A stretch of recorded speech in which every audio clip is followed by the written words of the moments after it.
Mkiwa huku juu mnafika hapa mnatusahau wenye tuko chini. Na sisi wenye ndio tunapitia huko chini sana. Kama sasa hivi na si kukuwekea lawama, umekumbuka ambao ni wako pande yako ya albinism. Sisi ambao ni amputees tunapitia magumu sana. Kupata prosthetic leg hapa nchini Kenya. Utatusaidia aje kupush hiyo agenda kama msemaji wa serikali sasa hivi? Asante. Speaker. Niko tayari hiyo. Haya. Wacha nijibu hii ya mtu mlemavu. Matundure. Matasi ya tu. Mwanzo. Watu wenye ulemavu wako na uwezo mkubwa sana sasa wa kusonga mbele, kwa sababu Mheshimiwa Rais William Ruto, ile sheria ambayo mimi mwenyewe nilianzisha nikiwa katika National Assembly, ambayo ilikuwa na vipengele zaidi ya 300, mchakato ambao ulikuwa umechukua zaidi ya miaka 22 kubadilisha, sasa aliweza kutia huo mswada ukakuja kuwa sasa ni sheria, Persons with Disabilities Act 2025, na ni mswada, ni sheria nzuri zaidi ambayo inasaidia sana watu wenye ulemavu. Kwa mfano, wakati nilikuwa kule bungeni, niliweza kubadilisha sheria kwamba watu wenye ulemavu wengine wakiritaya miaka 60, watu wenye ulemavu wataritaya wakiwa na miaka 65. Na hiyo ndugu yangu hai affect mtu mmoja ulemavu, ni aina zote za ulemavu, awe amputee, awe aweze kusikia na kadhalika. Kwa hiyo ni jambo ambalo ningependa kukujibu. Ile 5% mimi mwenyewe, na ni vizuri niseme hivi, nimefanya kuhakikisha kwamba walemavu wengi sana wameajiriwa katika serikali. Kwa njia gani? Kuna ile kitu inaitwa disability mainstreaming indicator. Mimi ndio nilianzisha kule mwaka wa 2009 kule National Council. Na saa hii nimesukuma mpaka inarudishwa ili tuongezee idadi ya watu wenye ulemavu katika serikali. Ndio unaona kama mpango wa nyota, watu wenye ulemavu wanachukuliwa na miaka 35, wale wengine wakichukuliwa na miaka ambayo iko chini. Ukiangalia katika NYS, wale unakuwa ukiona kule NYS, watu deaf, watu short stature, mimi ndio nilianzisha hiyo program ya hawa ili waweze kufaidika pia waende military. Na juzi wakati walikuwa wanachukua watu wa KRA, walikuwa wanahitaji watu ambao wamefanya paramilitary. Nilihakikisha, kwa sababu kwa watu walemavu wasichukuliwe, mpaka wakaajiriwa kama watu wale wengine. Tumeelewana vizuri? Kwa sababu ni vizuri ufanye kazi pale ulivyo. Katika afisi ya msemaji mkuu wa serikali, nini ambacho nimefanya? Sijui kama ni vizuri nitangaze hapa, lakini kuna mlemavu mmoja ambaye ako na physical disability ambaye nilimsaidia kupata kazi. Sasa hii anafanya kazi katika Ministry of Lands. Hakuwa ananijua, ametoka Kirinyaga, akuja hapo, hata sikuwa nimemuona. Nilipopata nafasi hata yeye akafaidikia hapo. Hata kuna wengine tuna negotiate na organizations zingine hapa kule. Ukiona mtu yoyote kule Carrefour, si mnanao Carrefour, mnaita Carrefour, ambaye anafanana na mimi hivi, huyu amepitia mkononi mwangu. Ukiona mtu kule Safaricom akifanya kazi, wengi wamepitia mikononi mwangu. Lakini katika mambo ya mawasiliano lazima tuwe na lugha ishara kwa wale ambao ni deaf. So tumeanza kitu inaitwa inclusive communication. So video zangu nyingi utaona ziko na lugha ishara. Tuko na jopo kazi ambayo tumeliweka ili tuweze kuhakikisha kwamba hilo ni mojawapo ya ile consideration ya watu ili waweze kuwasiliana zaidi, kwa sababu ukipata mawasiliano una ile information, and information is power. Si ndio? Mwishowe ni kusema hivi kwamba kwa watu wenye ulemavu pia mjitolee na mjiamini, kwa sababu mimi mwenyewe ndiye modongo wa kwanza kuwa msemaji wa serikali. Yes. Are we together? Are we together? Yes. That the face and the voice of government is a person with albinism, is a person with disability. Yes. That is a real change of narrative. Yes. Because when people think about government, they think about Isaac Mwaura. Yes. Siku hizi nikiona picha nyingi kwa mtandao ni za mimi na Mheshimiwa William Ruto. Si ndio? Yes. Tunapigwa hapo hii gava. Kwanza juzi tulikuwa na ile siasa place. Nani alikuwa huko? What is the other place? Ilikuwa mnaendaga huko 10 year anniversary sio kama walikuwa wamewaita. Hatu invite hivi. Poleni sana. Nilikuwa hapo lakini hata wako wananisikiza bwana. Walikuwa tu wana shida wakiimba hiyo vitu vingine yao. Sitaki kusema ni gani. Hiyo ingine hiyo. You know, ukikuja mahali kama hapa, nyinyi ni wangwana sana kwa sababu mnanisikiza, si ndio? Tumeelewana, lazima tuwe na heshima, tusikizane hata kama tuko na dhana mbadala. Asante sana, nafikiri nimeweza kujibu. Tuchukue huyu ndugu yangu hapa.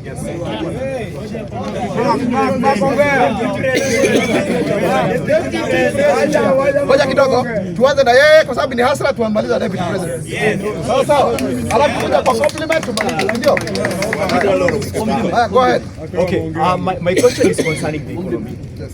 And I'll reuse the statistic that is in the website of the government. Tafadhali. So number one, I'm regarding to. Go ahead. I wanted to hear your attention. What's your name? My name is Mark. Mark who? Mark Echesa. Echesa, okay. Yes. So just an observation. I put the question right. In 2013, our debt was 1.7. In 2022, our debt was 8.7. When you do the minus, the subtraction, the total debt that was accumulated between 2013 to 2022 was 7 trillion. Yes. Sawa sawa? Yes. So our current budget year 2024-2025 was 3.7. The current budget ilikuwa 2023-2024 ilikuwa 3.7. If you do the cumulative figure is 7.4. But now here is the surprising thing. For the first time in our history, our concern is this. Watoto wetu wa shule wanaambiwa hawana budget ya kalia exam. And yet, you have accumulated 7 trillion for cumulative budget year 2023, 2024, 2025. 7.4. Equivalent ya ile ya 10 years. And let me point out something. Between 2014 to 2017, this is in your website. Budget ya education peke yake ilikunywa 1.3. Hii ya saa hii yenye mmetumia this term for the last 2 good years, 2 financial term ya 2023, 2024 na 2024, 2025 imeingia to 1.2, an equivalent of the same. So my concern is this, mbona pesa ya exam haipatikani na ile pesa inaenda pale ni nyingi?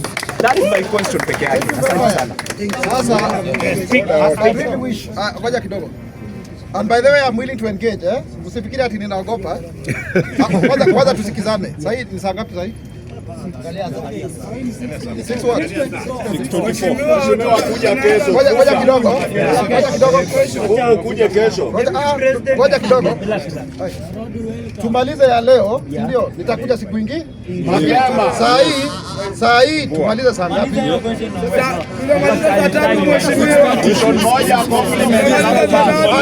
Nimeelekezwa na president, watu wengine wawili waongea alafu tumalize, si ndio?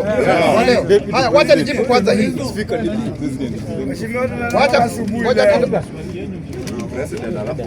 Wacha nijaribu kujibu hii. My friend, I think you have done a very good thing in explaining the issue of public debt, which is a big challenge in our society. Because of the expansion of government in the year 2013, with the promulgation of the new constitution and the setting up of 47 counties, it became very difficult to balance between the roles and the functions of the national government and the ones that were devolved. And so therefore, in a quest to ensure that we attract more investment, the government rebased the economy by 25%, so that we moved from the least developed countries to lower middle income countries. That means that we are now eligible for short-term, high-interest commercial debt. And then because of lack of proper fiscal discipline, we went on a borrowing spree, part of it to finance huge infrastructural projects that have become the flagship of the fourth administration. You can talk about the SGR, you can talk about the expressway, you can talk about the Mamau Road and such. As a result, our public debt is now over 11 trillion. Okay? However, it is not true to say that we have borrowed 7 trillion since we came. Where you are getting it wrong is because you are adding up the budget of 2023 and 2024, or 2024 and 2025. No.